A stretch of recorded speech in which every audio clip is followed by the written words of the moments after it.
মে মাসে চিনি আর পেঁয়াজ বিক্রি করবে না টিসিবি, ফলে শুধু চাল ডাল আর তেল কিনে সন্তুষ্ট থাকতে হবে টিসিবির 1 কোটি ফ্যামিলি কার্ডধারীদের। মঙ্গলবার সকালে রাজধানীর বারিধারা পার্কের পাশে উত্তর সিটি কর্পোরেশনের 18 নম্বর ওয়ার্ডে টিসিবির পণ্য বিক্রি কার্যক্রম উদ্বোধন করে এই তথ্য জানান বাণিজ্য প্রতিমন্ত্রী আহসানুল ইসলাম।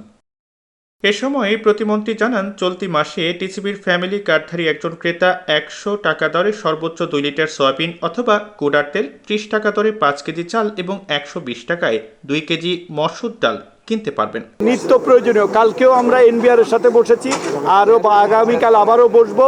বাজেটের আগে আমরা চেষ্টা করব যে এই নিত্য প্রয়োজনীয় জিনিসের জন্য একটা যৌক্তিক পর্যায়ে থাকে, যেটা আমাদের সাধারণ মানুষের উপরে বোঝা না হয়ে যায়, সেটার জন্য আমরা চেষ্টা করতেছি।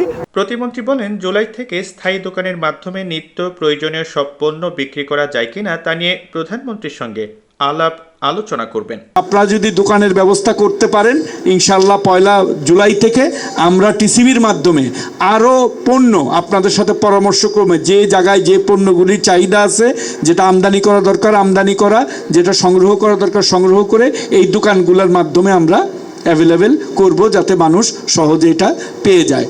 এ সময় বাণিজ্য সচিব তপন কান্তি ঘোষ বলেন, 1 কোটি মানুষকে পণ্য দেয়া মানে 10,000 কোটি টাকার কর্মযজ্ঞ। বিদেশ থেকে সরাসরি পণ্য এনে বাণিজ্যিকভাবে বিক্রি করতে পারলে সরকারের ভর্তুকির পরিমাণ কমত। মাননীয় প্রধানমন্ত্রীর নির্দেশে আমরা 1 কোটি পরিবারকে প্রত্যেক মাসে 4টি পণ্য দেওয়ার যে একটি বিশাল কর্মযজ্ঞ, সেটাতে ব্যাপৃত হই।